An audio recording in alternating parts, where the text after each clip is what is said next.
할렐루야. 아멘. 네, 우리 환하게 한번 웃으시면서 서로 인사하겠습니다. 너무 잘 오셨습니다.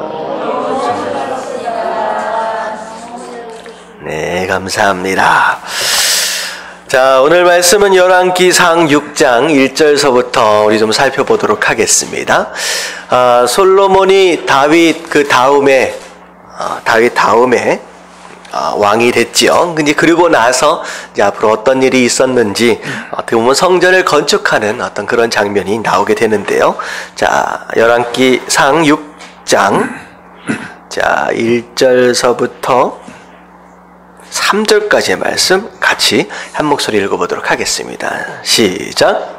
이스라엘 자손이 애굽 땅에서 나온 지 480년이요 솔로몬이 이스라엘 왕이 된 지 4년 15월 곧 둘째 달에 솔로몬이 여호와를 위하여 성전 건축하기를 시작하였더라.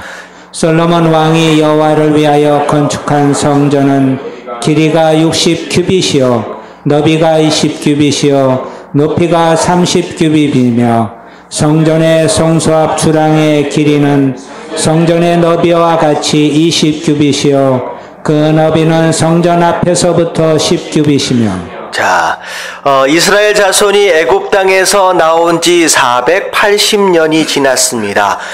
그 사이에 여러 일들이 있었죠. 40년 동안의 광야 그 세월이 또 있었고요. 광야 생활이 끝난 다음에 가나안 정복 전쟁과 더불어 사사 시대가 또 있었고요. 사사 시대가 끝나고 나서 마지막 사사가 사무엘입니다. 사무엘이 마지막 사사이고, 그리고 어떻게 보면 왕정 시대의 첫 번째 제사장이 되겠죠. 그래서 왕정 시대에 들어가서 사울이 1대 왕이 되었고, 그 다음에가 다윗, 그리고 3대 왕이 바로 이제 솔로몬입니다. 자, 그런 시간이 몇 년이 지났어요? 480년이 지났습니다. 이 480년이다 라고 하는 시간은 굉장히 긴 시간이고, 어쩌면 굳이 이 이야기를 꺼내놓은 저자의 의도는 무엇으로부터 오랜 시간이 지났다라고 하는 것이냐? 출애굽으로부터 오랜 시간이 지나갔다라고 하는 것을 조금 어떻게 보면 출애굽 시절을 뭐라 그럴까요? 이제 약간 상기시키면서 지금 의도적으로 이제 적고 있는 내용입니다. 자, 솔로몬이 이스라엘의 왕이 되고 나서 4년이 지났습니다. 시브오월이라고 하는 것은 이스라엘 달력으로 2월 달이에요. 2월 달. 자, 그때에 솔로몬이 여호와를 위하여 성전 건축하기를 시작하였더라. 어떻게 보면 4년 동안은 왕이 되어지는 가운데 그 왕의 권위나 여러 가지 조직이나 행정적인 것이나 여러 가지 그런 것들을 개편하기 위해서 왕권을 이제 확고히 하기 위해서 약 4년 동안의 시간이 걸렸다라고 한다면 이제 그때부터 이제 성전 짓기를 이제 시작했다라는 것이죠. 자, 2절서부터 나오는 내용이 성전의 이제 규모입니다. 어느 정도 클까? 자, 우리가 저기 이집트도 마찬가지고 어디라고 해요? 그리스도 마찬가지고 성전, 소위 말하면 신전 하면 일단 무엇부터 생각이 나요? 사이즈가 엄청 크잖아요. 이제 기둥도 한 사람이 안을 수 없을 정도의 기둥에다가 도대체 이런 큰 돌을 어떻게 저렇게 차곡차곡 쌓았을까라고 생각할 정도로 굉장히 사이즈가 큽니다. 그러니까 이방 사람들, 이방 나라들의 신전들은 사이즈가 굉장히 커요. 근데 솔로몬이 지은 성전은 어느 정도 클까? 자, 보니까 규빗이라고 하는 단위가 나오는데, 규빗은 오늘날 자로 재면 45cm가 조금 넘는 이제 그런 단위입니다. 그래서 원래 규빗은 어느 사이즈냐면요, 이 손끝에서부터 이 팔꿈치까지의 길이에요. 제가 재보니까 이 규빗보다 조금 짧더라고요. 이때 당시에는 조금 팔이 길었나 봅니다. 그래서 45cm? 그래서 여러분들이 좀 쉽게 생각하면 한 50cm가 좀 안 된다라고 생각하시면 돼요. 자, 성전의 길이가 60규빗이래요. 60규빗. 자, 그러면 이걸 반으로 나누면 딱 돼요. 몇 미터가 되는 거예요? 예, 30m가 좀 안 되는 거죠. 자, 60의 반을 딱 나누면 이제 그게 30이잖아요. 30m가 좀 안 됩니다. 그리고 자, 너비 30m에다가 이제 그게 길이죠. 자, 너비가 어느 정도냐? 20규빗이다. 자, 이것은 10m 정도 됩니다. 자, 높이가 30규빗이다 라고 하는 것은 15m가 좀 안 되는 것이죠. 자, 어때요? 커요, 작아요? 생각보다 그렇게 크지 않습니다. 생각보다 그렇게 크지 않아요. 그냥 뭐라 그럴까요? 막 이제 지금 단어들이 하나도 생각이 안 나네요. 한국말을 이렇게 못하네. 이게 막 의리의리하고 막 높고 막 그런 모습이 아니에요. 성전의 성소 앞에 주랑이라고 하는 것은 현관입니다. 현관. 문으로 들어가기 전에 앞에 현관처럼 준비되어 있는 그 공간도 20규빗이니까 10m예요. 그리고 저기서부터 10규빗이니까 5m밖에 안 됩니다. 그러니까 사이즈로 봐서는 그렇게 큰 이제 규모의 성전은 아니다라는 그런 생각을 하게 되죠. 자, 4절서부터 쭉 나오는 내용을 이제 자세하게 제가 살펴보지는 않고요. 양이 좀 많아요. 이번 주의 것이. 간단하게 설명하면 4절서부터 자, 10절까지의 내용은 성전의 외부 공사입니다. 외부 공사예요. 겉의 벽이 어떻게 생겼느냐라고 하는 것에 대한 내용이 바로 겉에 이 4절서부터 이제 10절까지의 내용입니다. 자, 성전이 어떻게 생겼냐면, 자, 높이가 어느 정도였어요? 30규빗 15m 정도 된다라고 했잖아요. 자, 외부 벽은요, 벽으로 구성되어 있지 않고 전부 다 방으로 구성되어 있습니다. 그러니까 벽이 네모나게 쭉 둘러 있는데, 그 벽이 둘러져 있는데 그 벽이 뭘로 되어 있느냐? 다 방들로 구성이 되어 있어요. 방들로. 그러니까 약간의 조그마한 창고식으로 준비가 되어 있는데, 그게 쭉 이어서 벽을 구성하고 있고, 그러니까 방이 쭉 이어져서 그게 벽을 구성하고 있고요. 그 방이 몇 개 층으로 되어 있느냐? 3개 층으로 되어 있습니다. 그래서 3층으로 되어 있는 방들이 벽을 이루면서 성전의 모양을 가지고 있는 거죠. 그리고 한쪽 끝에 양쪽으로 해가지고 나사 모양, 이렇게 계단 이렇게 올라가는 거 있잖아요. 나사 모양으로 계단이 있어가지고 쭉 오르락 내리락 할 수 있는 그렇게 모습이 됩니다. 그 성막은 천으로 지어져 있기 때문에 뭐 거기에다가 뭐 방을 만들고 할 수 있는 그런 공간이 없잖아요. 아마도 솔로몬이 이 성막을 생각할 때에 성막에서 일하는 사람들이 중간중간 쉴 공간이나 아니면 어떤 도구들이나 이런 것들을 좀 넣어놓을 수 있는 창고들이 절실하게 좀 필요했다라는 것을 좀 느꼈던 것 같아요. 그래서 전체 벽을 다 방으로 만들어 이런 모습들을 우리가 보게 됩니다. 자, 그게 이제 3층으로 쭉 구성되어 있는데, 자, 벽이 다 무슨 나무로 쓰여져 있습니까? 백향모. 그래서 나무로는 최고급 자재로 그렇게 만들어졌습니다. 자, 그렇게 해서 쭉 연결해서 방들이 연결이 되어서 벽을 이루게 되어서 성전의 외곽에 있는 외부 공사를 마무리하게 되지요.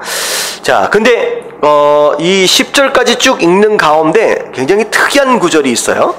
자, 7절에 보면 이 성전은 건축할 때에 돌을 그 뜨는 곳에서 다듬고 가져다가 건축하였으므로 건축하는 동안에 성전에서는 방망이나 도끼나 모든 철 연장 소리가 어땠다? 들리지 않았다는. 이건 대단한 정성입니다. 돌이 있는 산에서 딱 그 사이즈를 잘라가지고 이동해서 와서 성전을 지을 때는 어떻게만 하는 거예요? 그냥 옮겨다가 맞추기만 했다라고 하는 것이죠. 그래서 성전 안에는 못 박는 소리나 연장 소리, 돌을 다듬는 소리가 전혀 들리지 않는 정말로 조용한 어떤 그런 공간으로 만들었다라고 하는 것이죠. 사실 공사를 해보시는 분들은 아실 거예요. 저 자재를 가져다가 실제로 그 현장에서 맞춰보고 집어넣는 것과 쫙 멀리서 맞춰가지고 잘라가지고 가져온 것은요, 굉장히 어떻게 보면 일을 하는 방법에 있어서 굉장히 큰 차이가 납니다. 그래서 굉장히 어려운 방법인데 의도적으로 그렇게 했다라고 하는 거죠. 왜냐? 성전을 짓는 그 장소를 어떻게 하도록 하기 위해서? 조용하도록 하기 위해서라는 거죠. 그래서 솔로몬이 의뢰했던 것이 바로 이런 겁니다. 하나님의 성전은 하나님이 계시는 곳이에요. 그래서 거룩한 장소다라고 하는 가운데 그 어떤 부딪힘의 소리나 그 어떤 깨짐의 소리가 나타나지 않도록, 들리지 않도록 조심했다라고 하는 것이죠. 이 모습은 어떻게 보면 우리가 이렇게도 생각할 수 있을 것 같아요. 하나님의 교회가 교회답게 세워지기 위해서 이 안에서는 인간적으로 서로 부딪히고 깨지고 하는 소리가 어떻게 했으면 좋겠다는 거예요. 잘 들리지 않았으면 좋겠다는 거죠. 어쩔 수 없이 부딪힐 수도 있고 어쩔 수 없이 깨질 수도 있는 연약한 인간이기도 하지만 교회 안에서 최대한 어떤 소리가 더 울려 퍼져야 돼요. 하나님께 찬양하고 감사하고 기도하고 예배드리는 소리, 이런 모습의 소리들이 들려져야지 우리끼리 서로 부딪히고 깨어지고 서로 실망하고 아프고 상처나고 하는 그런 소리들은 없어야 한다라고 하는 그런 의도에서 솔로몬이 애를 썼던 것 같습니다. 여러분, 우리 교회도 그런 교회가 되어야 될 줄로 믿습니다. 이 교회에서는 그야말로 찬양의 소리, 감사의 소리, 정말로 하나님을 예배하는 소리, 그런 소리들이 울려 퍼져야 한과 동시에, 자, 교회뿐만 아니라 우리는 우리의 삶이 예배 현장이잖아요. 우리의 삶 또한 우리가 그런 소리로 우리의 삶을 채워갈 수 있어야 한다라고 하는 거, 여러분 이런 성도의 삶을 사실 수 있게 되길 주님의 이름으로 축원합니다. 아멘. 자, 그런 가운데, 자, 11절에, 자, 외부 공사가 마무리되었을 정도 되었을 때, 외부 공사가 마무리되었을 때, 갑자기 하나님이 나타나세요. 자, 나타나셔서 뭐라고 말씀하시냐? 자, 12절 말씀 같이 한번 읽어볼게요. 다 같이 시작. 내가 지금 이 성전을 건축하니 내가 만일 내 법도를 따르며 내 율례를 행하며 내 모든 계명을 지켜 그대로 행하면 내가 네 아버지 다윗에게 한 말을 내게 확실히 이룰 것이요. 네, 여기까지요.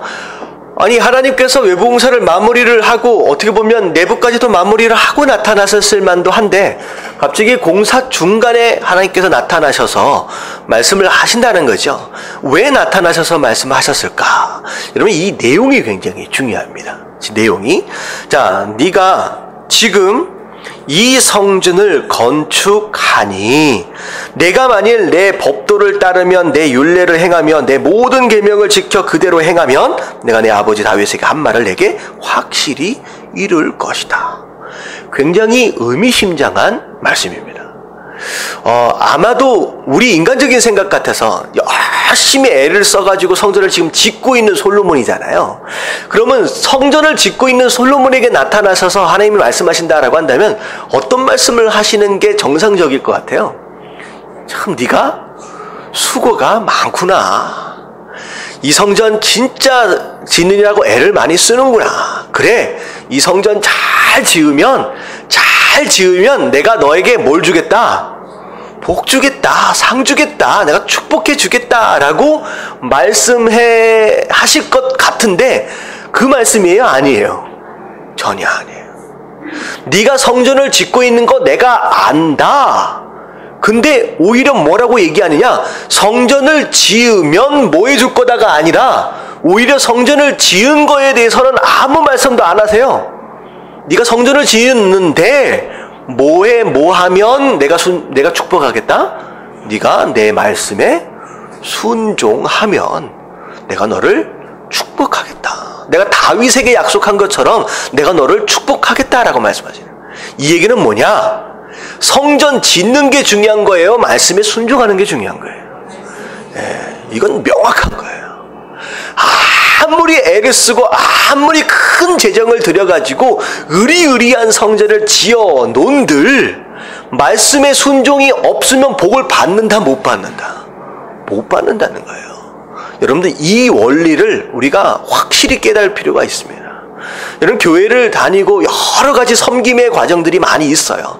이런 봉사, 저런 봉사, 나름대로 교회를 위해서 여러 가지 봉사들을 다 할 수 있어요. 근데 중요한 건 뭐냐면 아무리 많은 봉사와 아무리 많은 헌금과 아무리 무엇인가를 했다라고 할지라도 내 삶 안에 말씀에 대한 순종이 있다라고 한다면 복 받을 것을 기대하라는 거예요? 하지 말라는 거예요? 하지 말라는 거예요. 여러분, 명확합니다. 하나님의 축복은 순종하는 자에게 내려옵니다. 여러분들 그 어떤 헌신과 어떤 봉사보다도 말씀에 내가 순종하고 있는지에 주목하시고 그것을 가장 우선시하실 수 있는 저와 여러분들 되시길 주님의 이름으로 축원합니다. 어떻게 보면 지금 중간에 나타나셔서 하나님께서 말씀하신 이유가 뭐냐면 성전 짓느니라고 고생했지라고 위로해 주시는 내용이 아니라 오히려 뭐 하시는 것이냐? 경고입니다. 경고예요. 얼마나 애를 쓰고 있어요. 진짜로 전에도 없던 그런 일들을 하고 있잖아요. 지금 이 안에다가 망치 소리가 들리지 않는 그런 정성을 다하고 있는데 지금 솔로몬은 뭐에 집중하고 있느냐? 얼마나 아름답게 성전을 지을 것이냐라고 하는 것에 집중하고 있는 솔로몬에게 머리를 상기시켜 주는 거예요. 아니다. 내가 정말로 원하는 것은 이 으리으리한 성전이 아니라, 화려한 성전이 아니라 너의 순종이다 라고 지금 말씀하고 계시는 거죠. 여러분들 이 말씀이 여러분 삶 가운데 깨달아지시고 진짜 순종으로 나타날 수 있는 저와 여러분들 되시길 주님의 이름으로 축원합니다. 아멘. 그래서 순종이 먼저다 라고 하나님 말씀하십니다. 자, 그리고 나서 자 6장 14절서부터 18절까지만 같이 한번 읽어보겠습니다. 14절부터 다 같이 시작. 솔로몬이 성전 건축하기를 마치고 백향목 널판으로 성전의 안벽 그 성전 마루에서 천장까지의 벽에 입히고 또 잣나무 널판으로 성전 마루를 놓고 또 성전 뒤쪽에서부터 20규빗 되는 곳에 마루에서 천장까지 백향목 널판으로 가로막아 성전의 내소 곧 지성소를 만들었으며 내소 앞에 있는 외소 곧 성소의 길이가 40규빗이며 성전 안에 입힌 백향목에는 박과 핀 꽃을 아로 새겼고 모두 백향목이라 돌이 보이지 아니하며. 자, 성전 외부 공사가 마무리가 된 다음에 자 이제 15절서부터 나오는 내용은 내부 공사를 지금 하게 되는 것이죠. 자, 안에 있는 벽을 쭉 이제 잣나무 널판이나 이런 것들로 이제 쭉 구성을 합니다. 자, 근데 성막은 안에가 두 개의 방으로 나눠져 있죠. 첫 번째 천막을 걷고 들어가면 처음 보이는 방이 뭐예요? 성소지요. 그리고 그 안에 가운데 가로막고 있는 휘장을 딱 걷으면 그 안에가 지성소죠. 그래서 성막은 지성소와 성소로 구성되어 있습니다. 근데 솔로몬이 지은 성전은 지성소라든지 성소라고 하는 이름을 붙이지 않아요. 그 이름을 붙이지 않습니다. 왜냐하면 하나님께서 지으라 하신 그 성막의 고유 명칭이다라고 하는 것이기 때문에 솔로몬 성전에는 똑같은 이름을 붙이지 않고 다른 이름을 붙입니다. 그래서 성막의 성소에 해당되는 공간을 뭐라고 붙였느냐? 외소라고 붙이고요. 그리고 지성소에 해당되는 부분을 내소라고 붙입니다. 그래서 그렇게 이름을 붙여요. 그래서 이제 그 안을 쭉 이제 백향목이나 여러 가지 이제 좋은 재질로 이제 쭉 만듭니다. 자, 그리고 나서 19절서부터 쭉 나오는 내용이 뭐냐면 심지어 그 안에를 무엇으로 전부 다 발랐어요. 정금으로 다 발랐대요. 비록 그렇게 큰 성전이 아니었지만 그 안에를 금으로 입힌다라고 했을 때 그 금이 과연 얼마나 많이 들어갔겠느냐라고 하는 것이죠. 그래서 아예 그 성전 자체는 안에는 백향목으로 지어졌지만 거의 눈에 보이는 부분은 거의 다 뭘로 칠해져 있다고 보시면 되냐면 금으로 전부 다 덮여 있다라고 생각을 하시면 되겠습니다. 그래서 솔로몬 성전 안에 딱 들어가면 이야, 말도 안 되는 환상적인 어떤 그런 모습들을 이렇게 보게 되죠.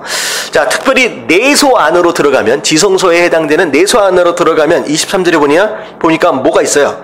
두 그룹을 만들었다. 그룹은 무엇을 의미하느냐? 천사를 의미합니다.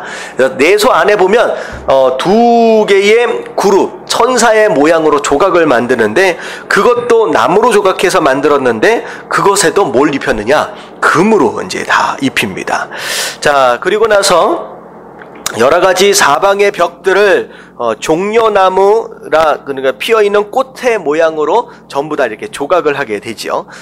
종려나무는 승리를 상징하는 어떤 그런 거예요. 그래서 예수님이 예루살렘 입성하실 때 사람들이 종려나무를 막 흔들잖아요. 호산나 호산나. 그러니까 그게 승리를 의미하는 내용인데 그런 종려나무의 모양과 그리고 꽃을 이제 아로 새깁니다. 자, 쭉 이제 그런 모양으로 새기고 조각하고 금으로 바르고 막 그렇게 해가지고 자, 언제 공사가 끝나느냐? 37절에 보니까 15월 그러니까 솔로몬이 왕이 된 지 네 번째 해 2월 달에 성전 기초를 쌓았는데 자, 언제 완공이 됐어요? 11번째 해 불월, 이게 8월 달이에요. 8월 달. 자, 8월인데 8째 달에 그 설계와 식양대로 성전 건축이 다 끝났으니 자, 몇 년 동안 성전을 건축했다? 네, 7년 동안 성전을 건축했다라고 나옵니다. 7년 동안 성전을 지었대요. 한번 좀 생각해 보세요. 성전의 사이즈가 커요, 작아요? 사실 그렇게 크지 않습니다. 근데 이 나무를 잘라오고 돌을 다듬어 오고 하는 사람이 여러분들 앞에 혹시 기억나실지는 모르겠는데 몇 명의 인원이 지금 이 성전을 건축하는데 지금 동원이 되고 있습니까? 13만인가요? 18만이죠. 예, 18만 3,300명이 지금 이 성전을 짓는데 동원이 되고 있어요. 여러분 18만 3,300명이면요 어마어마한 숫자예요. 근데 그 어마어마한 숫자가 동원되어졌음에도 불구하고 이 자그마한 성전을 짓는데 몇 년이 걸렸다? 7년이 걸렸어요.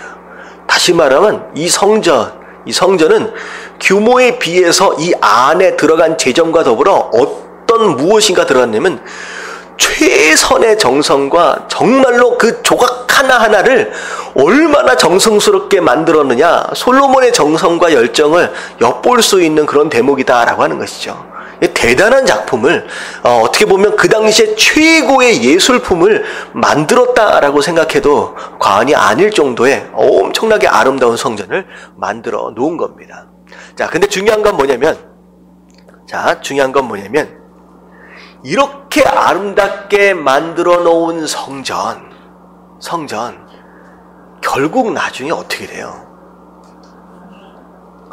흔적조차 찾아볼 수 없이 폐허가 돼버립니다. 어디가 기초였는지도 모를 정도로 폐허가 돼요. 뭐 하지 않았기 때문에? 말씀에 순종하지 않았기 때문에. 오히려 말씀에 순종하지 않는 것으로 말미암아 이렇게 화려하게 만들어 놓은 이 성전이었기 때문에 철저하게 폐허가 되어버렸다는 거예요. 오히려 이렇게 화려하게 만들었기 때문에 폐허가 되어버린 거예요. 무슨 의미인지 아시겠어요? 바벨론이 쳐들어왔어요. 너무 아름답게 만들어 놓은 거예요. 온 벽이 다 금으로 되어 있는 거예요. 그래서 어떻게 했어요? 그 벽을 전부 다 뜯어냈어요. 오히려 그 아름답게 만들려고 했던 그 노력 자체가 오히려 이 성전을 쑥대밭으로 만들고 아예 흔적도 없이 만들어 버리는데 오히려 원인이 되어버렸다는 거죠. 이 얘기는 무엇이냐? 우리가 아무리 화려하게 무엇인가를 이루어가고 무슨 헌신인가를 했다라고 할지라도 말씀에 대한 순종이 없다라고 한다면 오히려 우리가 더 애를 쓰고 더 노력했던 그 모습들이 그 성전이 더 어떻게 된다는 거예요? 철저하게 무너져 버릴 수밖에 없다라고 하는 거죠. 이런 역사적인 배경을 통하여 진짜 중요한 게 뭐냐라는 거야. 진짜 중요한 게 뭐냐. 정말로 말씀에 순종하는 것보다 중요한 것이 없다라고 어떻게 보면 역사적인 이런 상황들을 통하여 우리에게 하나님께서 말씀해 주고 계시는 줄로 믿습니다. 중요한 건 순종 외에는 없어요. 여러분 삶 가운데 그리고 여러분들 삶의 현장 가운데 하나님께서 무엇에 순종하길 원하시고 기대하고 계시는지 여러분 그것에 주목하시고 거기에 집중하실 수 있는 저와 여러분들 되시길 주님의 이름으로 축원합니다. 아멘. 자, 넘어갈게요. 자, 이 내부 공사까지가 마무리되어지는데, 자, 갑자기 7장 1절서부터 12절까지 누구의 공사, 무슨 공사가 갑자기 등장을 하느냐? 솔로몬 왕궁을 짓는 것에 대한 이해 내용이 이제 등장을 합니다. 자, 정확하게 성경 안에는 나오지 않아 있어요. 제가 찾아볼 수가 없는데, 과연 솔로몬 궁전과 솔로몬의 궁전, 왕궁과 성전, 하나님의 성전을 동시에 지었는지 아니면 성전이 완공된 뒤에 왕궁을 지었는지 정확하게 잘 모르겠습니다. 근데 이 중간에 갑자기 삽입되어지는 걸로 봐서는 지금 성전이 지어지고 있는 상황 가운데서도 왕궁도 함께 지어지고 있지 않겠느냐라는 그런 생각을 좀 해보게 돼요. 의도적으로 7장 1절부터 12절까지 아직 성전 공사가 마무리가 아직 안 됐어요. 안 됐는데 갑자기 이제 왕궁의 공사가 이제 들어갑니다. 자, 1절을만 같이 한번 읽어볼게요. 다 같이 시작. 솔로몬이 자기의 왕궁을 13년 동안 건축하여 그 전부를 준공하니라. 자, 왕궁을 짓는데 몇 년 걸렸어요? 네, 13년이 걸렸습니다. 13년. 자, 성전은 몇 년 걸렸다? 7년. 거의 2배 가까이 걸렸습니다. 자, 이런 것을 봐서, 물론 이제 왕궁이기 때문에 규모가 좀 더 커서 시간이 더 걸렸을 것이다 라고 하는 생각을 좀 할 수 있는데, 왕궁도 왕궁 나름대로 그렇게 빈약하게 짓지는 않았고요. 굉장히 화려하게 지은 모습들을 우리가 엿보게 됩니다. 자, 2절서부터 쭉 나오는 내용은 이것도 레바논 나무, 백향목으로 왕궁을 쭉 짓습니다. 자, 기둥도 만들고, 창틀도 만들고, 문설주도 만들고, 재판을 하게 되는 심판대, 재판 그 공간도 백향목으로 쭉 마루를 깔아가지고 그렇게 만들지요. 자, 그리고 나서 솔로몬이 거처할 왕궁과 더불어 바로의 딸하고 결혼을 했잖아요. 그 바로의 딸, 자기 이제 부인이 거처할 그 집도 이 현관들 잘 만들어서 그렇게 집을 지어주게 됩니다. 자, 그리고 나서 바닥에 까는 돌을 굉장히 큰 돌을 가지고 와요. 자, 10절에 보니까 사이즈가 10규빗이래요. 돌 하나가 5m씩 된다라고 한다면 굉장히 큰 돌이거든요. 이거 돌을 바닥에 깔기 위해서 잘 다듬어서 왔다라고 한다면 이것도 굉장히 큰 돌을 이제 옮겨서 이제 가지고 오게 됩니다. 그게 12절까지 솔로몬이 왕궁을 짓는데 나오는 내용입니다. 자, 그리고 나서 13절부터 나오는 내용이 성전을 이제 마무리하는 이제 공사가 나옵니다. 자, 13절에 보니까 솔로몬 왕이 사람을 보내어 히람을 두로에서 데려오니. 자, 히람이라고 하는 이름이 두 번째 나옵니다. 자, 원래는 두로 왕의 이름이 히람이에요. 근데 여기에 나오는 히람은 왕의 이름이 아니라 이 노세 대장장입니다. 동명이인이에요. 왕이 대장장이 하러 오는 게 아니죠. 그래서 대장장이를 외부에서 다른 나라에서 초청을 하게 됩니다. 자, 그래서 그는 납달리 지파 과부의 아들이요, 그 아버지는 두로 사람이라. 그러니까 엄마가 이스라엘 사람이에요. 엄마가 이스라엘 사람이고 아버지는 이제 두로 사람입니다.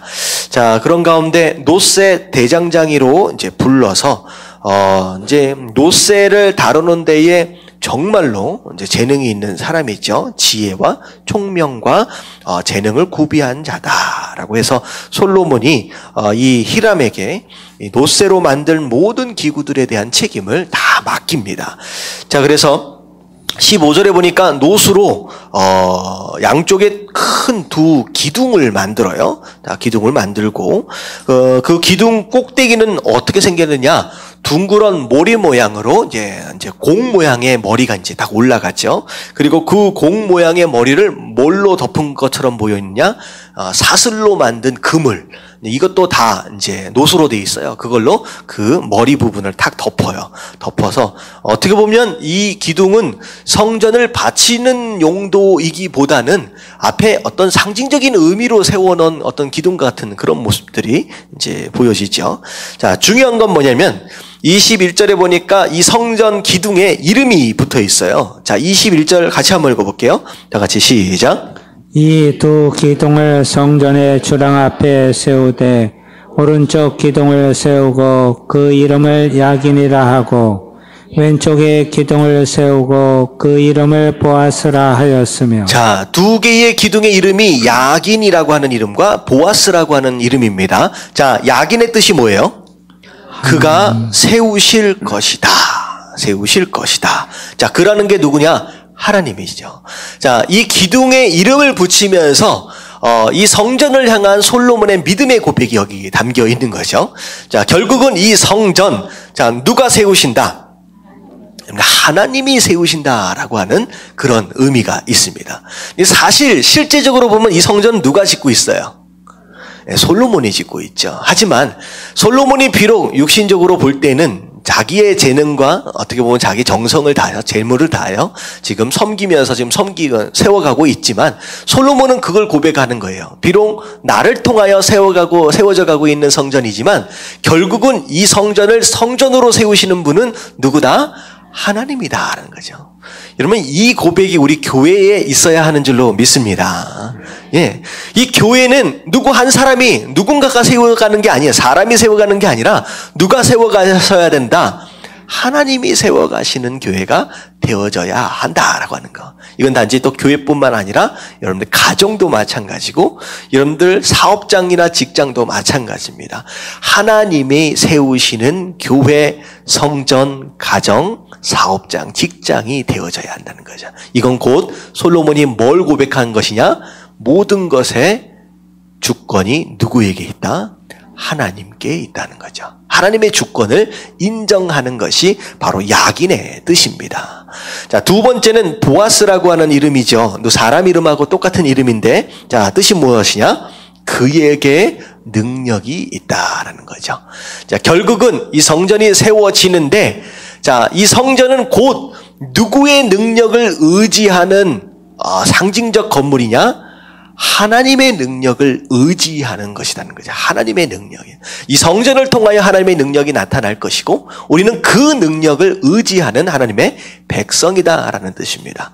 곧 이것은 교회에게도 똑같이 적용되고 우리 가정과 직장에도 똑같이 되는 거예요.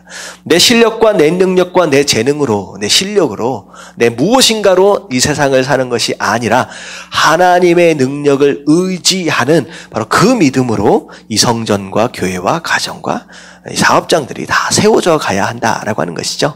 그래서 솔로몬이 바로 그런 신앙의 고백을 하고 있습니다.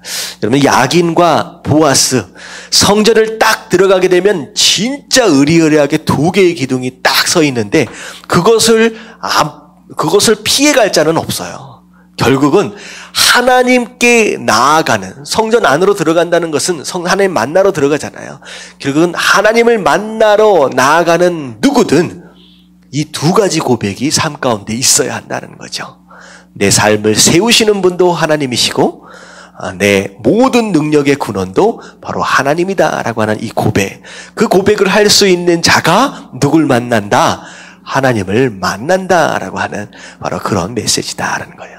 여러분, 예배에 나아갈 때 여러분들의 이런 믿음의 고백을 기도로 올려드리십시오. 예배의 시작이 바로 여기서부터 시작되는 거예요. 하나님, 내가 아니라 하나님이 내 인생을 세워가 주시옵시고 하나님의 내 삶에 능력 되어지길 원합니다라고 하는 여러분들 그런 고백이 삶 가운데 풍성하게 채워지길 주님의 이름으로 축원합니다. 아멘. 마이크를 드니까 조금 더 낫나요? 똑같나요? 비슷하나요? 반응들을 안 해주세요. 네, 감사합니다. 자, 다음 장으로 더 넘어가서, 자, 7장 23절, 23절만 같이 한번 읽어볼게요. 다 같이 시작. 또 바다를 부어 만들었으니 그 직경이 10규빗이요 그 모양이 둥글며 그 높이는 5규빗이요 주위는 30규빗 줄을 두를만 하며. 자, 23절서부터 쭉 나오는 내용, 어떻게 보면 39절까지 나오는 내용은 두 가지를 만드는 내용이에요.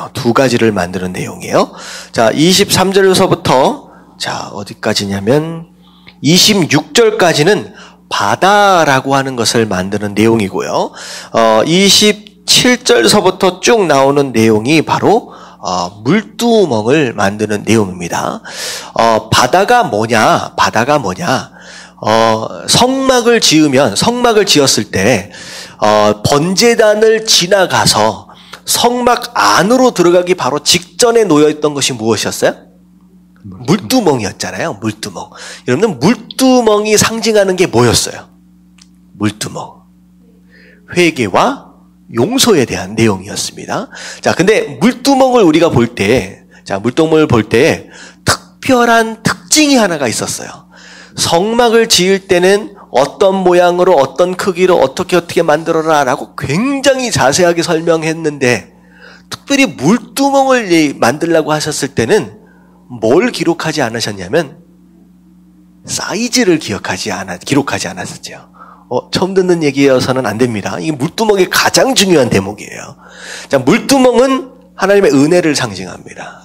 자, 그래서 하나님께서 우리를 용서하신다라고 하는 것인데, 자, 물두멍에는 사이즈가 없어요.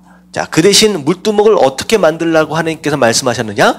성막에서 수종드는 여인의 무엇으로?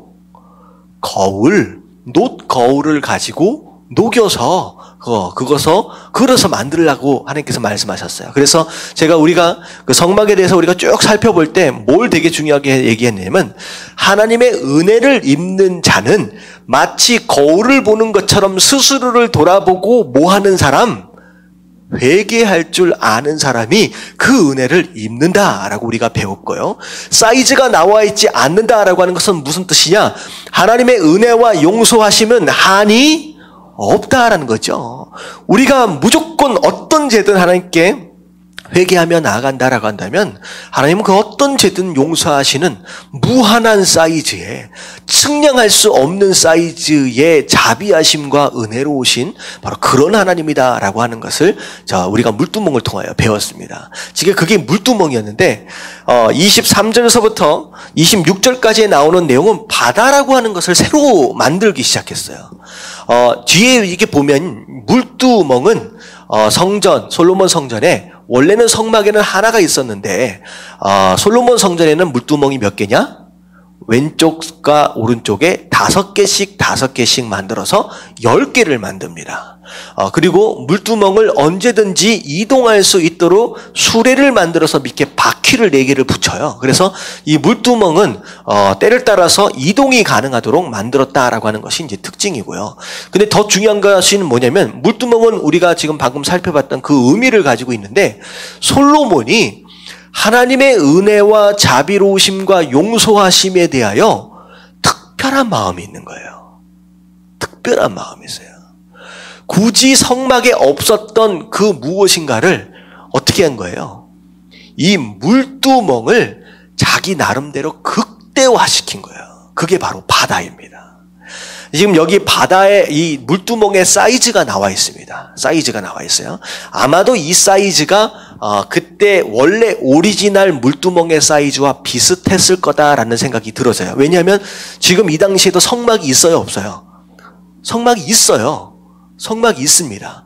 성막이 있었어요. 그렇기 때문에 물두멍도 아마 그때 남아있지 않겠느냐라는 생각이 들고, 물두멍의 사이즈를 대충은 이제 아는 사람들이 있었기 때문에 지금 여기 10개를 만들 때의 물두멍은 여기 지금 만들고 있는 물두멍하고 좀 사이즈가 비슷하지 않겠느냐라는 생각이 들어지는데, 솔로몬이 생각할 때에 그 하나님의 은혜와 사랑과 자비하심과 용서하심을 표현하려고 하다 보니까 딱 물두멍을 보니까 작아요, 커요? 이 정도 가지고 표현할 수 없는 거예요. 자기가 생각하는 하나님의 은혜와 자비하심과 용서하심은 이 정도 사이즈가 아니라는 생각을 했던 것 같아요. 그래서 원래 성막에 없었던 그 바다라고 하는 것을 어떻게 만들었냐? 이 물두멍을 최대한 크게 넓게 해서 만듭니다. 그래서 이름을 뭐라고까지 붙이냐? 바다. 여러분, 바다가 엄청 넓잖아요. 그 어떤 무엇인가가 들어간다라고 할지라도 스스로 자정하는 능력이 있는 게 바로 바다입니다. 그래서 모든 노폐물과 모든 잘못된 것들이 바다 안에만 들어가면 그 소금물로 그 여러 가지 어떤 화학작용으로 인해서 자동으로 그냥 정화가 되는 거예요. 솔로몬은 거기다 바다라는 이름을 그냥 붙여요. 그러고 나서 이제 그걸 얘기를 하는 거죠. 그래서 결국은 솔로몬이 하나님의 은혜와 사랑과 자비하심과 용서하심은 우리가 측량할 수 없는 바로 이런 사이즈구나 라고 솔로몬이 최대한 자기의 믿음을 고백하면서 그렇게 이 사이즈 큰 물두멍을 만들어 놓는 거죠. 근데 중요한 게 뭐냐면 25절이에요. 자, 25절 다 같이 읽겠습니다. 시작. 그 바다를 소 12마리가 바쳤으니 셋은 북쪽을 향하였고 셋은 서쪽을 향하였고 셋은 남쪽을 향하였고 셋은 동쪽을 향하였으며 바다를 그 위에 놓았고 소의 뒤는 다 안으로 두었으며. 자, 그 큰 바다를 받치고 있는 받침대가 있는데, 자, 어떤 모양처럼 생겼느냐? 소의 모양처럼 생겼습니다. 자, 소가 몇 마리예요? 12마리입니다. 각각 동서남북을 3마리씩 바라보고 있는 거예요. 마치 이 장면은 어떤 모습과 같냐면 광야 시대 때 성막을 중심으로 세 지파씩 동서남북을 향해서 진을 쳤던 바로 그런 모습을 지금 상징적으로 표현하고 있는 거죠. 결국은 이 물두멍을 받치고 있는 이 소는 12마리의 소는 누구를 의미하느냐? 이스라엘 백성들을 의미합니다. 이스라엘 백성들을. 결국은 하나님의 은혜, 그 하나님의 은혜를 바치고 있는 이 12마리의 소는 하나님 백성들이에요. 자, 이건 무엇을 의미하느냐? 소는 순종의 상징이에요. 순종의 상징이에요. 그래서 하나님의 은혜는 정말로 그 말씀에 철저하게 순종하는 하나님의 백성들을 통하여 동서남북 어떻게 된다는 거예요? 전파되어진다라고 하는 그런 뜻입니다. 결국은 우리가 이 세상에 전도자로서 말씀을 전하는 자, 위트니스로서 어떤 일들을, 어떤 사명들을 감당해야 하느냐? 바로 하나님의 은혜를 전파하고 선포하는 삶을 살아야 하는데 무엇을 통하여? 마치 소가 된 것처럼 말씀에 철저하게 순종하는 그런 삶이 되어질 수 있을 때 그 은혜가 우리의 삶을 통하여 전파되어지고 선포되어질 수 있다라고 하는 거.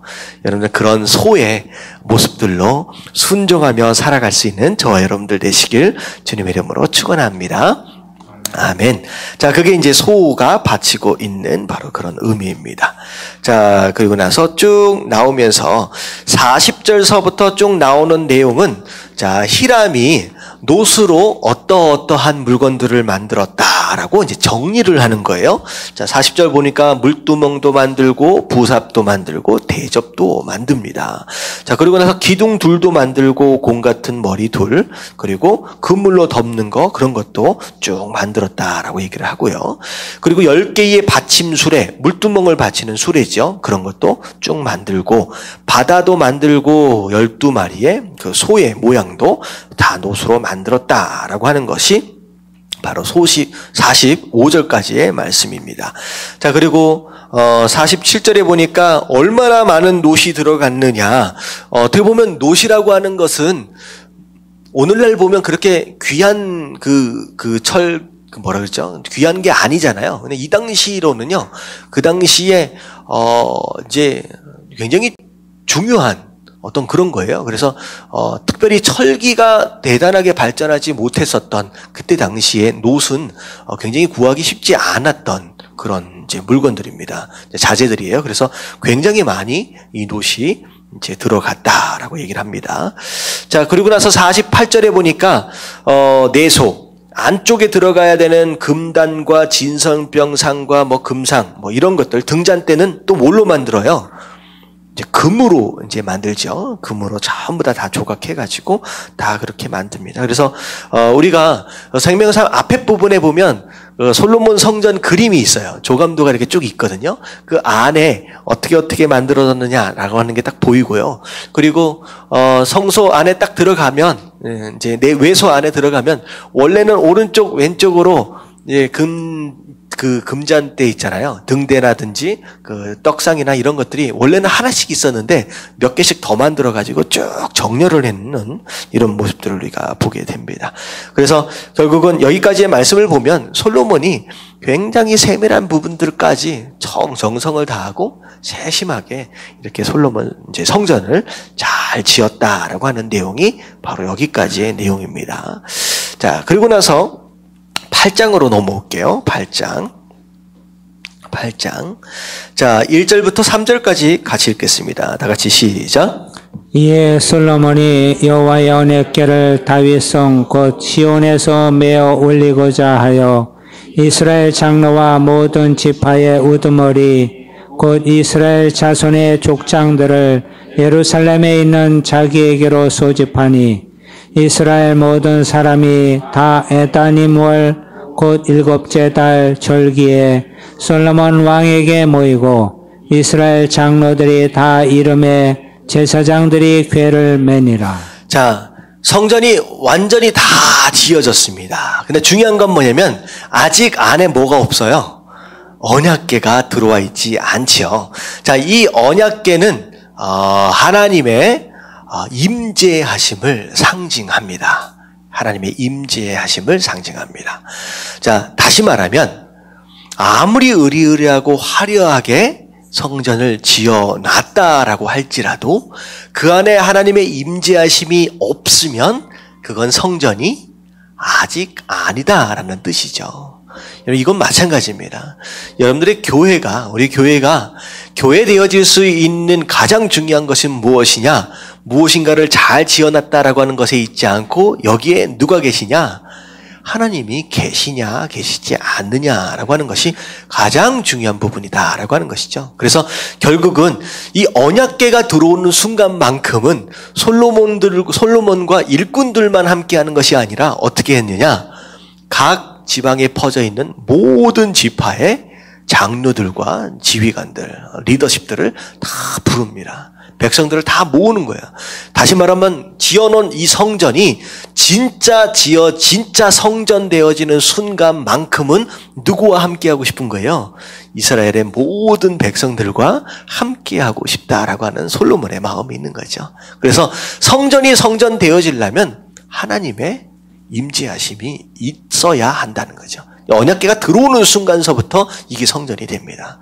자, 그리고 이 언약궤는요, 영적으로 보면 무엇을 의미하느냐? 천상에 있는 하나님의 보좌를 의미합니다. 천상에 있는 하나님의 보좌. 그러면 하나님의 보좌는 곧 무엇을 의미하느냐? 하나님의 주권을 의미합니다. 성전 중앙에 언약궤가 들어온다라고 하는 것은 하나님의 임재하심이 있다라고 하는 것과 더불어 무엇을 상징하느냐? 이 성전은 누가 다스린다? 하나님이 다스린다라는 뜻이죠. 그래서 이 성전이 들어와야 이제 그때 성전 되어질 수 있는 겁니다. 자, 그래서 사람들을 다 모아요. 그런데 자, 이 언약궤를 옮겨올 때에 누가 메고 옮겨와요? 네, 제사장들이 어깨에다가 이제 메고 옮겨옵니다. 솔로몬이 아마도 들었을 거예요. 다윗이 이걸 어떻게 하다가 큰 실수를 했어요. 수레에다가 실어가지고 거기서 웃사가 죽고 큰일이 한번 난 적이 있잖아요. 근데 그랬던 경험, 이걸 어떻게 보면 못 듣지는 않았을 거예요. 그래서 특별히 지금 제사장이 궤를 메고 왔다라고 하는 것을 의도적으로 표현하는 이유가 무엇이겠습니까? 솔로몬이 그걸 안 거예요. 그래서 이 언약궤를 옮겨오는 이것까지도 최대한 말씀에 순종하기 위해서 그것을 상기시키면서 그렇게 했다라고 하는 것을 제 얘기하죠. 근데 그런 내용이 4절에도 또 나와요. 레위인이 그것들을 메고 올라가매라고 나옵니다. 자, 그리고 나서 솔로몬이 5절 말씀 같이 한번 읽어볼게요. 시작. 솔로몬 왕과 그 앞에 모인 이스라엘 회중이 그와 함께 그 궤 앞에 있어 양과 소로 제사를 지냈으니 그 수가 많아 기록할 수도 없고 셀 수도 없었더라. 자, 솔로몬이 하나님 앞에서 언약궤가 들어가면서 첫 번째 드리는 예배, 첫 번째 드리는 제사예요. 자, 얼마나 많은 양과 소를 드렸는지 셀 수가 없었다라고 라고 얘기를 하고 있어요. 자, 잘 생각해 보세요. 솔로몬이 처음 하나님 앞에 은혜를 입었을 때, 그때 몇 마리의 소를 드렸습니까? 1000마리의 소를. 여러분, 1000마리의 소를 드렸을 때, 1000마리의 소를 드렸을 때 숫자를 셌어요? 못 셌어요? 셌으니까 1000이라는 숫자가 나왔잖아요. 근데 여기에서는 셀 수가 없었다라고 하는 것으로 봐서 1000마리보다 더 많이 드렸다라고 하는 그런 계산이 되어집니다. 이게 솔로몬이 복을 받는 이유가 있는 것 같아요. 하나님께 드리는 것에 대하여 아낌이 없어요. 하나님께 드리는 것에 대해서 아낌이 없는 사람이에요. 그러니까 어떻게 보면 우리가 한동안 얘기했던 내용이 있잖아요. 복 받으려면 복 받을 짓을 하라는 얘기 있잖아요. 복 받는 사람은 복 받을 짓을 하는 거예요. 정말로 또 이렇게, 그러니까 하나님께 드리는 예물에 대해서는 아낌이 없이 이제는 아예 셀 수도 없을 정도로 하나님께 왕창 드린 거예요. 아낌이 없이 드리는 거예요. 이런 모습을 보면서 야, 그렇기 때문이구나 라는 생각을 또 해보게 됩니다. 자, 그러면서 자, 언약궤를 처소에 메어서 이제 집어넣지요. 자, 겉에 문 앞에서 쭉 보면 언약궤를 매게 되어 있는 그 가운데 이제 지나가는 봉 있잖아요. 그 봉, 어깨에다 매는 봉이 끝에서 끝이 굉장히 길어가지고 문 앞에서 그 봉의 끝과 끝이 보이지 않았다라고 얘기를 합니다. 자, 근데 중요한 대목이 뭐냐면 9절, 우리가 수요일날 잠깐 살펴봤던 내용인데요. 자, 9절 같이 한번 읽어볼게요. 시작. 그 궤 안에는 두 돌판 외에 아무것도 자, 없으니. 여기까지요. 원래는 그 언약궤 안에 뭐가 들어있어야 돼요? 네, 원래는 세 가지잖아요. 이 두 돌판하고 아론의 쌍난 지팡이하고 그리고 만나 항아리, 이 세 가지가 원래 있어야 되는데, 자, 이 아론의 쌍난 지팡이와 만나 항아리는 지금 어떻게 됐는지 지금 없어요. 근데 굳이 이 말씀을 기록하는 이 저자가 무엇만큼은 반드시 있었다라고 기록하고 있느냐? 그 안에 돌판, 10계명 돌판만큼은 반드시 있었다라고 고백하는 거예요. 결국은 언약궤로서의 의미를 가질 수 있는 가장 중요한 핵심은 그 안에 뭐가 있느냐예요. 말씀이 있느냐라는 거죠. 결국 이런 겁니다. 자, 언약궤가 의미하는 두 가지 의미를 아까 지금 살펴봤죠. 첫 번째는 하나님의 임재예요. 두 번째는 하나님의 주권입니다. 결국은 그 하나님의 임재하심을 경험하고 그 하나님의 주권을 인정하는 삶이다라고 하는 것은 결국은 그 안에 핵심이 뭐에 대한 거예요? 말씀에 순종하느냐라고 하는 것에 있다는 거죠. 굉장히 중요한 핵심이에요. 말씀이 그 안에 반드시 있었다라고 굳이 기록하는 이유가 무엇이겠느냐는 거죠.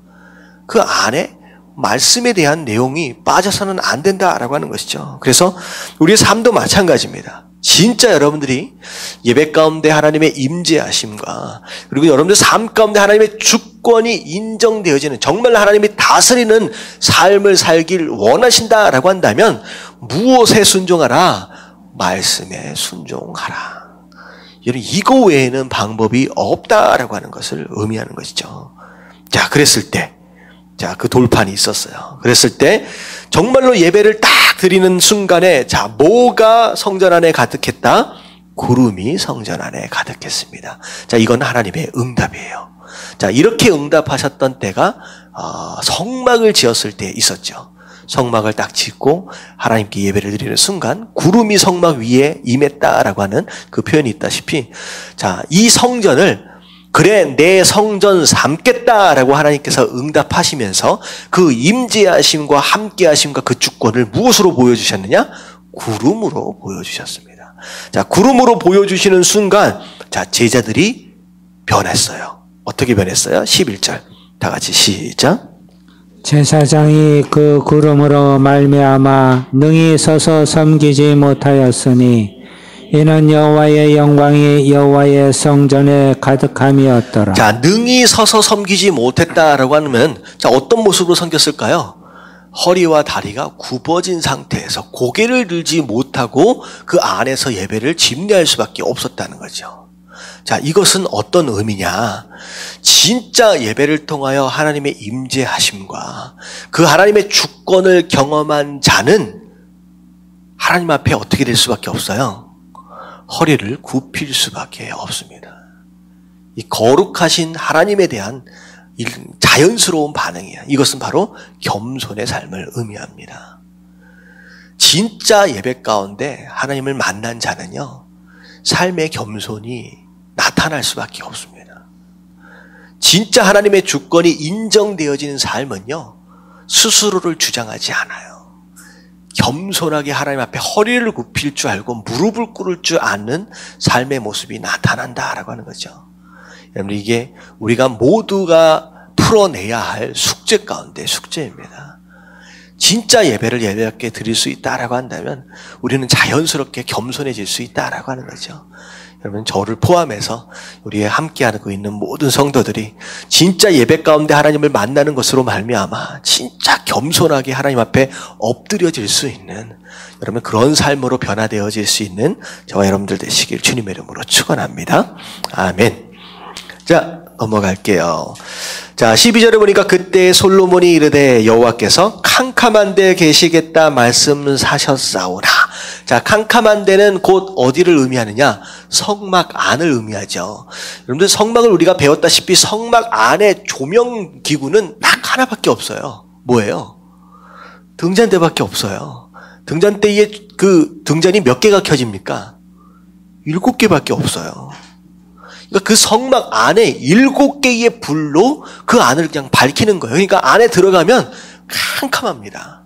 그 특별히 지성소 안에는 뭘로 불을 밝혔는지 모르겠어요.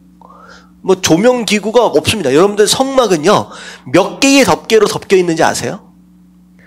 4개의 덮개로 덮여 있어요. 마지막에는 뭘로 덮여 있느냐면 수달의 가죽, 해달의 가죽으로, 시커먼 가죽으로 덮여 있기 때문에 그 안에는요, 어떤 빛도 들어가지 못합니다. 근데 그 캄캄한 데서 거기서 여태껏 하나님이 계셨다는 거죠. 이 표현이 바로 그런 겁니다. 하나님께서 그 좁아 있는 그런 공간에 하나님이 계신다고 말씀하셨는데, 내가 참으로 주를 위하여 계실 성전을 건축하셨사오니 주께서 영원히 계실 처소로 쏘이다 하고 얼굴을 돌이켜 이스라엘 온 회중을 위하여 축복하니 그때 이스라엘의 온 회중이 서 있더라. 이제 솔로몬이 이스라엘 백성들을 향하여 축복하는 내용이 나오는 거예요. 어떻게 보면 하나님을 향한 기도임과 동시에 백성들을 향한 축복의 내용들입니다. 근데 백성들이 뭐 하고 있었어요? 다 서 있었다. 그래서 이 말씀을 근거로 해서 일 수도 있고요. 우리가 축도를 받을 때 일반적으로 어떻게 받아요? 서서 받는 이유가 아마도 이제 그런 모습이다 싶기도 합니다. 자, 그런 가운데 왕이 이르되 이스라엘 하나님 여호와를 송축할지어다. 주께서 그의 입으로 내 아버지 다윗에게 말씀하신 것을 이제 그의 손으로 이루셨다 이르시기를. 자, 이게 굉장히 중요한 표현인데요. 내 아버지 다윗에게 말씀하신 그것, 이게 뭐예요? 성전이죠. 그것을 이제 누구의 손으로? 하나님의 손으로 이루셨다. 사실 이게 이 성전 누가 지은 거예요? 솔로몬이 엄청난 돈을 들여서 엄청난 시간을 들여서 자기가 지은 거거든요. 근데 지어놓고 솔로몬이 고백을 하기를 뭘 고백한 거예요? 이건 누가 지으신 거다? 하나님이 지으신 거다. 여러분, 이 안에는 굉장히 중요한 2가지 의미를 가지고 있습니다. 자, 첫 번째, 물론 솔로몬이 성전을 지을 수 있는 마음을 가질 수도 있었지만 솔로몬이 이 성전을 짓게 된 계기가 누구를 통하여 하나님이 뜻을 품으셨기 때문에요. 다윗을 통하여 하나님의 뜻을 품으셨기 때문이에요. 다시 말하면 어떤 일을 할 때에 그 일의 시작이 누구의 뜻으로부터 시작되는 거예요? 하나님의 뜻으로부터 시작됐다는 거죠. 우리도 마찬가지예요. 성도의 삶을 산다라고 하는 것은 내가 원하는 그 무엇인가로부터 일이 시작되는 것이 아니라 하나님이 무엇을 원하실까? 그분의 뜻이 어디 있을까? 그분의 뜻으로부터 무슨 일인가가 시작되어져야 된다는 거죠. 그런데 중요한 건 뭐냐면 그게 비록 내 열심과 헌신을 통하여 이루었다라고 할지라도 이룬 다음의 신앙의 고백은 무엇이어야 되느냐? 내가 이루었다가 아니라 하나님이 이루어 주신 것이다 라고 고백하죠. 그러니까 모든 영광을 하나님께 올려드리는 바로 이런 모습이 성도의 삶이라는 거죠. 그래서 우리가 하루하루 살아갈 때 하나님의 뜻이 나의 헌신을 통하여 하나님을 통하여 이루어지게 하여 주시옵소서라고 하는 어떤 그런 고백들이 있어야 한다라고 하는 것이죠. 솔로몬이 그런 겸손함이 있습니다.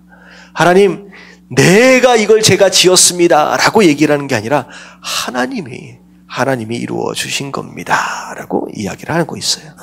자, 그리고 나서 내가 내 백성 이스라엘을 애굽에서 인도하여 낸 날부터 내 이름을 둘 만한 집을 건축하기를 위하여 이스라엘 모든 지파 가운데서 어느 성읍도 택하지 아니하고 다만 다윗을 택하여 내 백성 이스라엘을 다스리게 하였노라 하신지라. 내 아버지 다윗이 이스라엘의 하나님 여호와의 이름을 위하여 성전 건축할 마음을 있었더니, 자, 어떻게 성전이 건축되어졌는지를 쭉 설명을 하고 있는 거예요.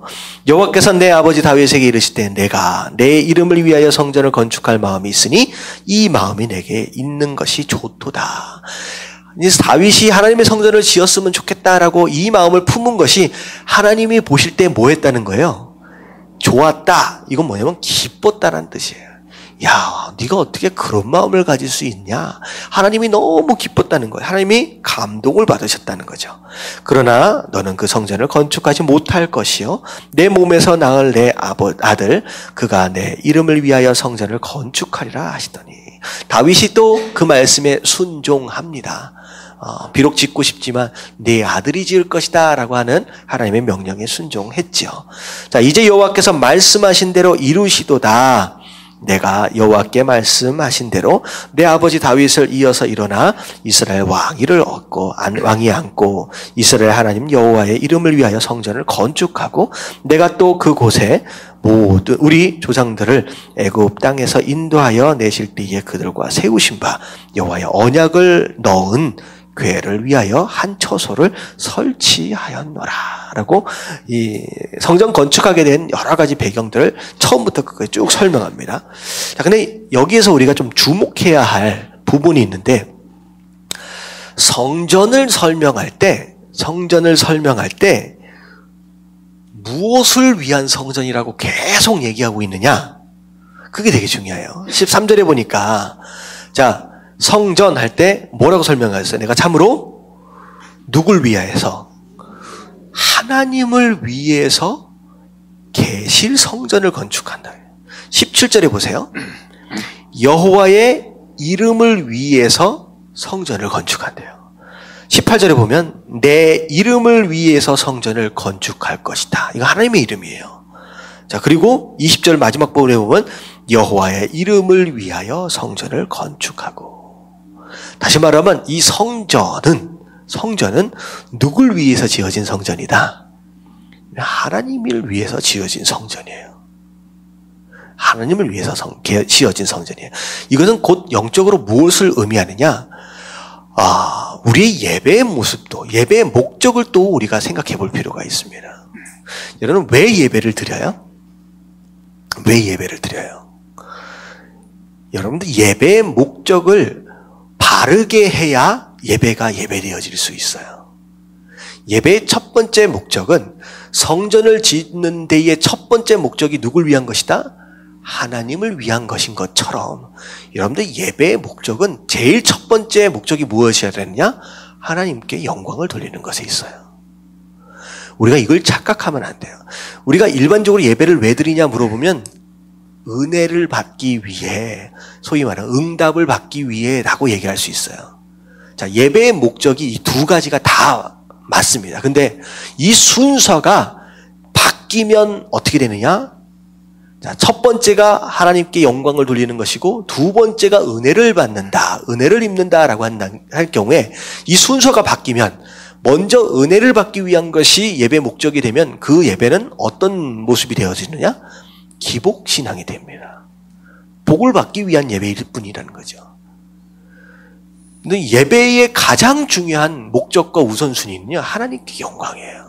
그래서 제가 우리 교회 특별히 찬양을 굉장히 중요시하는 이유 중에 하나가 뭐냐면, 여러분들 찬양이 예배예요. 어떻게 보면 찬양이 예배의 전부다라고 해도 과언이 아닐 수 있습니다.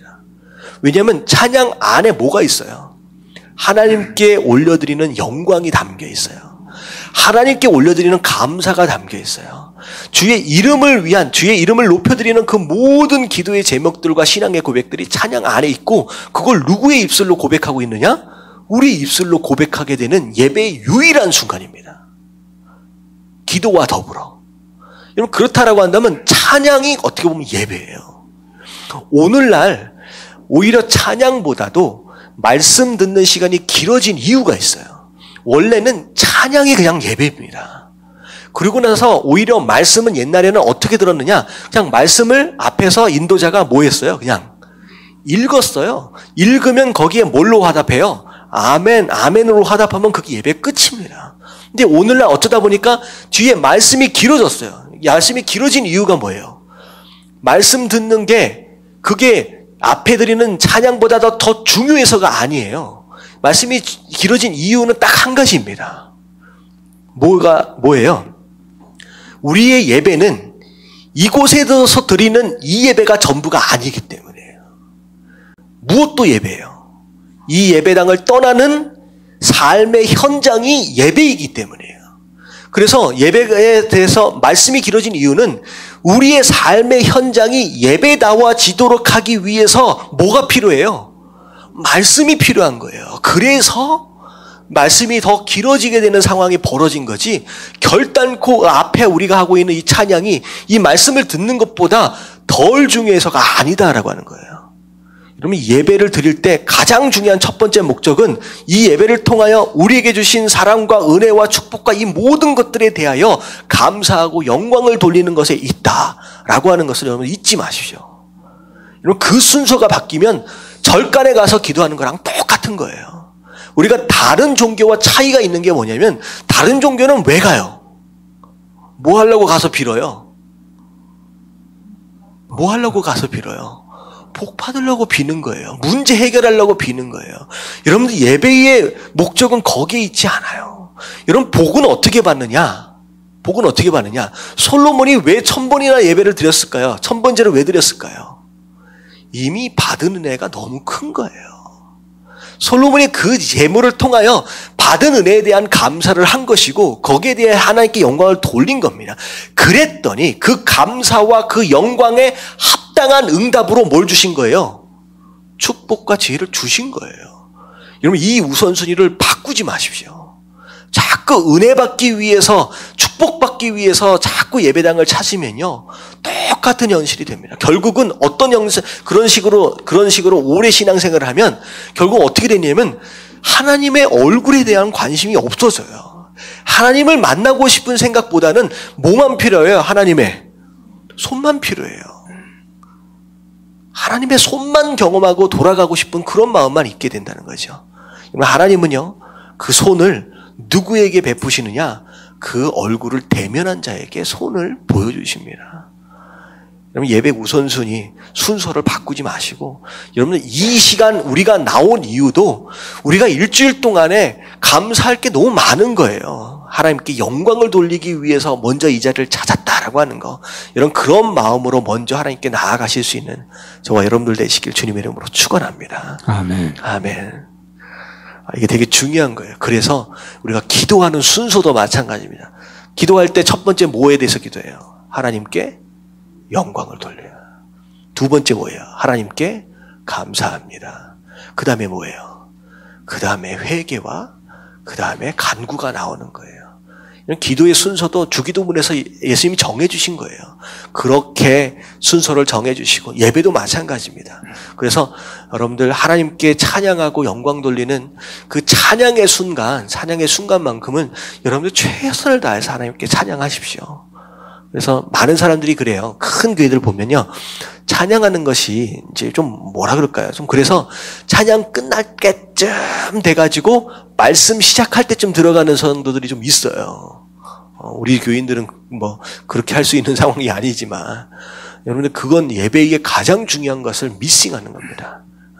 여러분 깨달아지시길 주님의 이름으로 축원합니다. 아멘. 자, 마지막 금요일입니다. 금요일 날 말씀 22절서부터 23절까지 말씀 같이 한번 읽어봅니다. 다 같이 시작.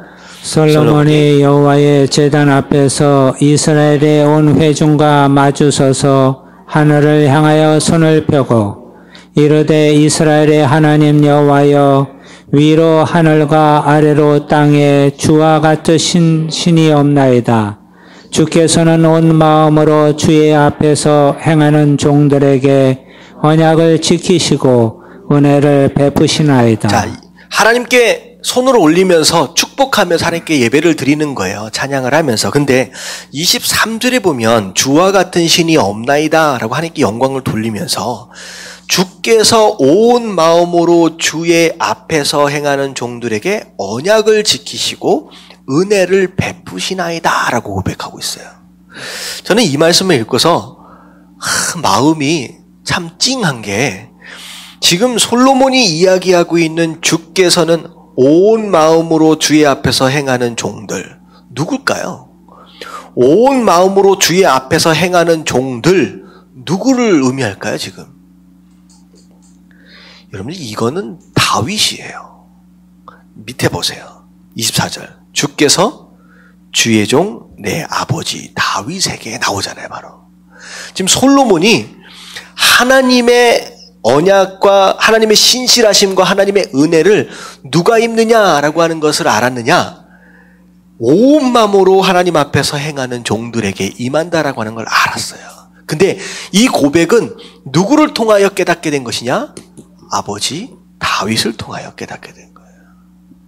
여러분, 이게 부모가 감당해야 할 역할입니다. 솔로몬이 다윗에게 이걸 배운 거예요. 다윗이 어떤 삶을 살았느냐라고 하는 걸 보면서, 야, 진짜 저렇게 사니까 하나님의 신실하심을 경험하는구나.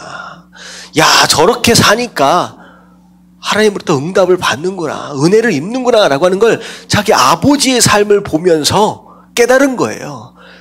그래서 그게 하나님께 기도할 때 첫 번째 등장하는 기도의 제목이 되는 겁니다. 여러분, 이거는 우리 부모된 자들이 여러분들 풀어야 할 숙제인 줄로 믿습니다.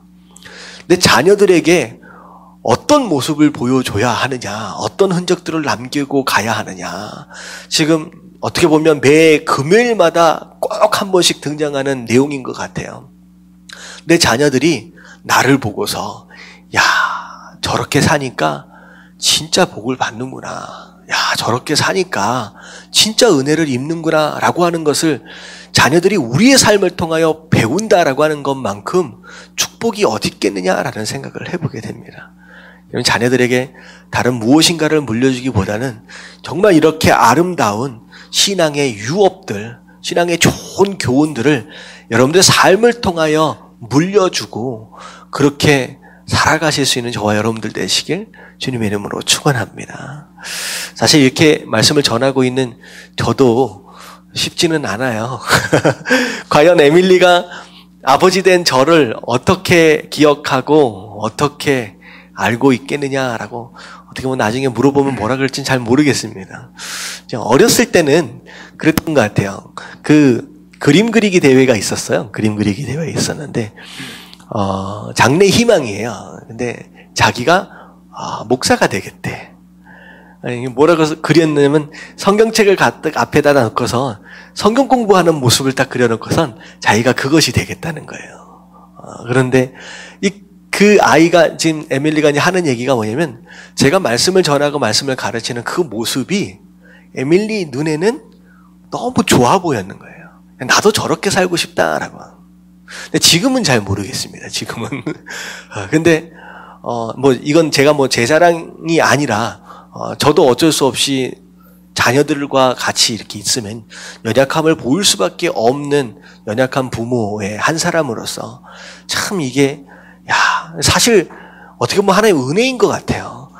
이 다윗이 완벽한 사람이 아니었잖아요. 정말로 되게 심각한 죄들도 막 저지르고 막 지저분한 어떤 그런 삶도 있었고, 근데 그럼에도 불구하고 솔로몬이 기억하는 다윗은 정말로 하나님 앞에서 온전히 행했던 그 모습으로 기억되어지고 있다라고 하는 것 자체가 참 감사한데, 여러분들 이런 기도를 좀 했으면 좋겠습니다. 하나님, 부모된 자로서 어쩔 수 없이 연약함이 있고 부족함이 있음에도 불구하고 하나님, 다윗의 연약함을 가리시고 그 자녀에게 좋은 교훈과 유업을 물려줬던 것처럼 하나님, 우리 연약함을 가려주시고 우리 자녀들에게 신앙의 좋은 교훈과 유업들을 물려줄 수 있는 하나님, 그런 은혜를 입는 부모가 될 수 있도록 여러분들 좀 기도하면 좋을 것 같아요.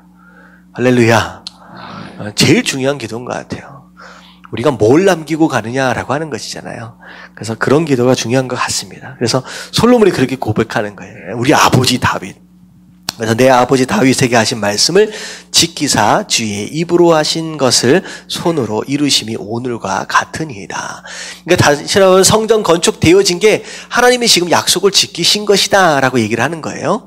자, 그러면서 이스라엘 하나님 여호와여 주께서 주의 종 내 다윗 아버지 다윗에게 말씀하시기를 내 자손이 자기의 길을 삼가서 내가 내 앞에서 행한 것 같이 내 앞에서 행하기만 하면 내게서 나서 이스라엘의 왕위에 앉을 사람이 내 앞에서 끊어지지 아니하리라 하셨사오니 이제 다윗을 위하여 하신 말씀을 지켜 주시옵소서.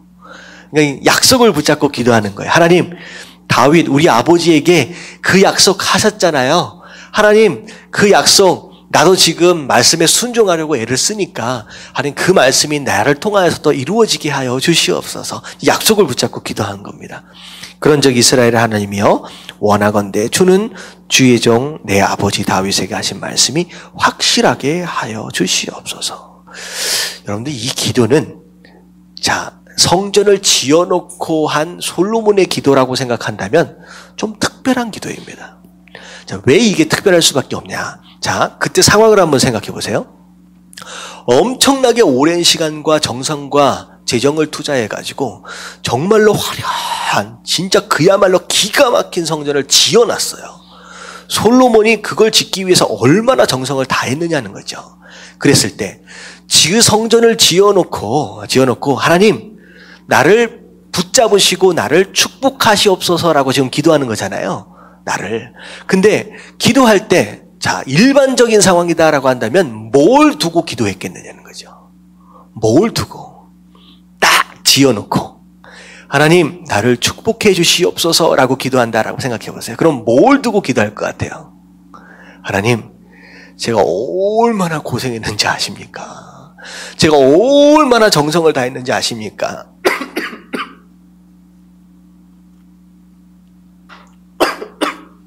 뭘 두고 기도해요?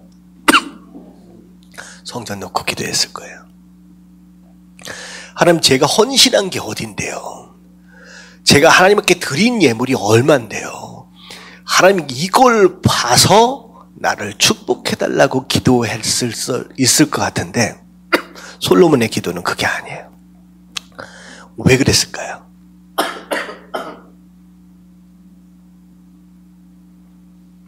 솔로몬의 기도가 이 성전을 놓고 기도한 게 아니었어요. 왜 이 성전을 놓고 기도하지 않았을까요? 그게 27절에 있어요. 하나님이 참으로 땅에 거하시리까 하늘과 하늘들의 하늘이라도 주를 용납하지 못하겠거든 하물며 내가 건축한 이 성전이오리까.